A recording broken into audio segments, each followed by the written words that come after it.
پرانے زمانے کی بات ہے۔ ایک دور دراز ریاست میں ایک نہایت خوبصورت اور ہنرمند شہزادی رہتی تھی، جس کا نام تھا شہزادی نیلم۔ وہ نہ صرف خوبصورت تھی بلکہ نیکی، علم اور فن میں بھی بہت ماہر تھی۔ اس کے پاس ایک خاص تحفہ تھا، وہ جانوروں کی زبان سمجھ سکتی تھی۔ نیلم کا بڑا بھائی شہزادہ زرکان بہت بہادر تھا، لیکن دل سے اپنی بہن سے حسد کرتا تھا، کیونکہ سبھی لوگ شہزادی کی تعریف کرتے تھے اور بادشاہ بھی اکثر اس کی عقل مندی کی تعریف کرتا تھا۔ شہزادہ زرکان نے دل میں ٹھان لیا تھا کہ وہ کچھ ایسا ضرور کرے گا کہ سب شہزادی نیلم کو برا کہنے لگیں۔ ایک دن وہ چھپ کر ایک جادوگرنی ظالمہ کے پاس گیا اور کہا، ایسا کوئی جادو دو جس سے نیلم کی طاقت ختم ہو جائے۔ ظالمہ نے ہنستے ہوئے کہا، اسے جنگل کے سب سے خطرناک درخت کے پاس لے جاؤ جہاں حسد کا سایہ رہتا ہے۔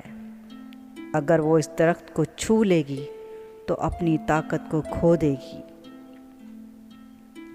شہزادہ نے نیلم کو بہانے سے جنگل لے جانے کا منصوبہ بنایا، لیکن جنگل کے جانور، خاص طور پر ایک چالاک لومڑی، ایک وفادار ہاتھی اور ایک نرالا طوطا، جو شہزادی کے دوست بھی تھے، شک میں پڑ گئے۔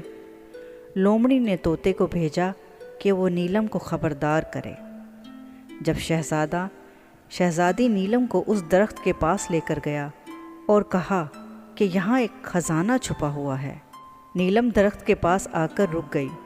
طوطے نے آ کر چیخ کر کہا، نیلم، یہاں خطرہ ہے، پیچھے ہٹ جاؤ۔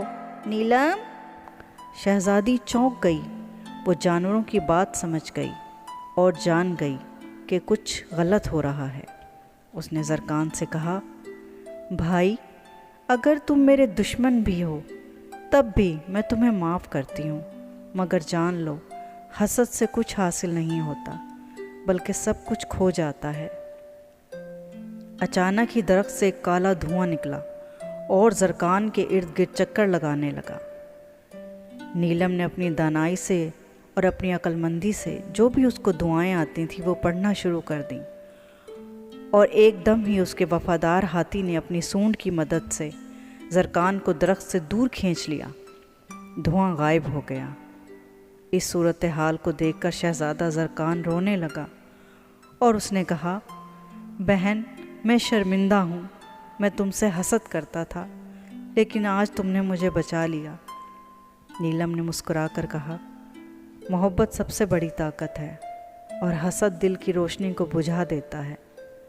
اس دن کے بعد سے زرکان نے حسد کو چھوڑ دیا اور بہن بھائی دونوں نے مل کر اپنی ریاست کو ترقی دی۔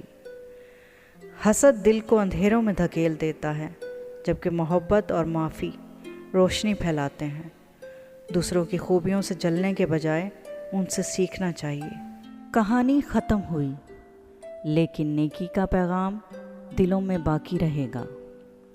اگر آپ کو یہ کہانی پسند آئی تو لائک کرنا نہ بھولیے، سبسکرائب کیجیے اور بیل آئیکن ضرور دبائیے تاکہ آپ کو ہر نئی کہانی کی خبر سب سے پہلے ملے۔ پھر ملیں گے ایک اور نئی، پیاری اور سبق آموز کہانی کے ساتھ۔ تب تک کے لیے اللہ حافظ۔